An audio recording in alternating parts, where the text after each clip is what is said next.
What's up guys and girls? In today's Resident Evil 9 theory, I want to talk about Grace's blood, and why both trailers keep hinting at Grace being an extremely unique and important person.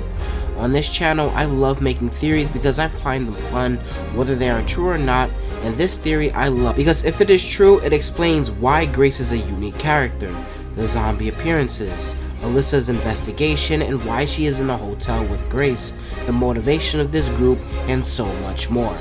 Watch till the end, and I would love to hear your thoughts on this theory as a whole. So to start this theory, I want to establish just how important Grace is to this group. In the reveal trailer and second trailer, we get dialogue saying how Grace is unique. I know now that you're the one that I've been searching for. The special one. The chosen one. Miss Ashcroft, I've been watching you. You're not like other people, you know. You're quite unique. Grace Ashcroft, and why she may be the key to surviving what's coming. Next, I want to show you two answers by Capcom during interviews of them talking about Alyssa and her importance. They said twice that Alyssa was the key connection to Raccoon City.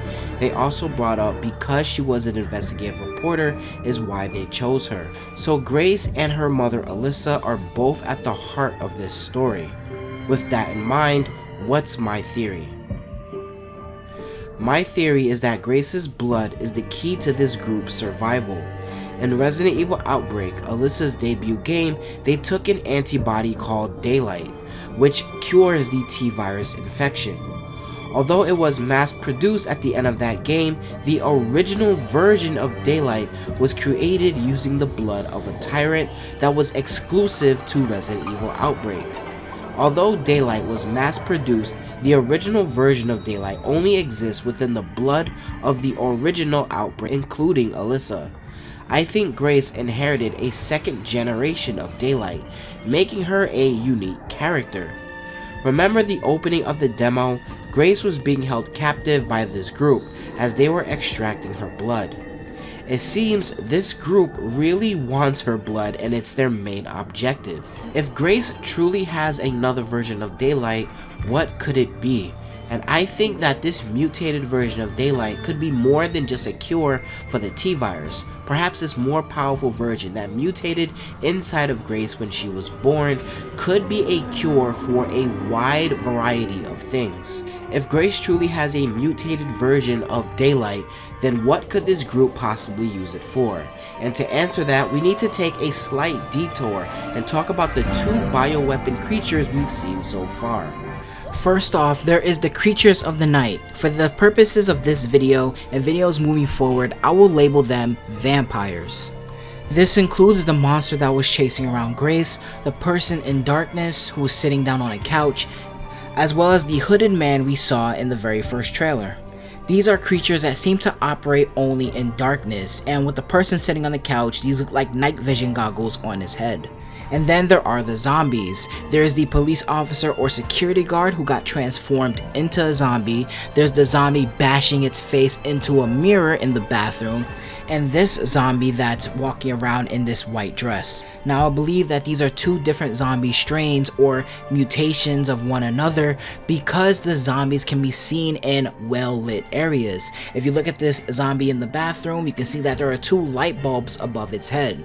The zombie wearing the white dress, when Grace first spots it, it's in a very well-lit area behind Grace, and then in front of Grace you can also see that it's much brighter than the hallways that the monster chasing Grace was in. Another detail when it comes to these zombies is that these are not the T-virus zombies. First off, Capcom already said in an interview that these are not the zombies like before, and they labeled them the next version of zombies, meaning that these are not what we're used to, and it kind of shows. These zombies are doing things that normal T-virus zombies have never really done. For example, the zombie bashing its head in the mirror that we talked about a little bit earlier, this zombie activity was never really seen in the original Raccoon City games.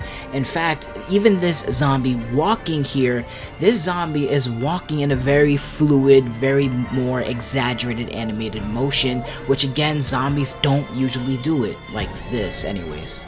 And I think the motivation for all of this is the vampire's weakness. Perhaps that the vampires gain abilities through testing, through bioweapon research. However, an issue came up where they cannot go into light and it hurts them. So this is where the zombies come into play. They're using the Rhodes Hill Care Center patients for experiments. They use these experiments in order to find a cure to go out into the world, to actually be in light. This group could be using old technology that Umbrella created, doing all of this just to try to find a cure for themselves. Thus, the zombies that they create are just products of a cure that they just keep on failing to make. So let's put all of the pieces together. The person at the top of this organization was creating a bioweapon that gives them powers. However, their main weakness became light. They were operating inside of Raccoon City, but using various locations around Raccoon City to abduct people. Alyssa started to look into this group and discovered crucial information about them. However, they caught wind of her investigation and killed her.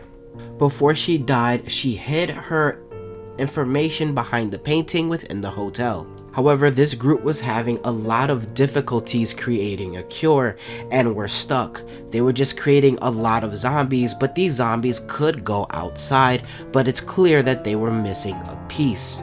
Until they discovered Grace's blood may be the answer to their problem. Remember the dialogue we heard? He said, "I know now that you're the person I was searching for." I know now that you're the one that I've been searching for. The special one. The chosen one. As if all this time he has been experimenting on others, but finally figured out it was Grace that he needed all along. And this is why he continues to say that she's a unique and a special person. It's more than possible that within Grace's blood is a mutation of daylight that turns her into a walking anti-bio weapon. Since we know because of the developers that Alyssa is the reason that we go to Raccoon City, maybe this is it. Maybe this group was using Umbrella technology to create a bioweapon. However, they can't go outside and they need Grace's blood in order to achieve a new version of whatever they have. This version would allow them to step foot outside and rain havoc all over the world. However, that is it for my theory. I think that Grace's blood is extremely important. I think if all of this is true, it does make her a really unique person. You know, in a world where bioweapons are running around and a bunch of groups are always creating some shit, this makes Grace extremely important. Probably one of the most valuable people in the entire Resident Evil franchise. But, of course, this is all just a theory for fun. If this is true or not, it doesn't really bother me. Again, I make these just to have fun. Obviously, you can tell that I love putting these type of pieces together.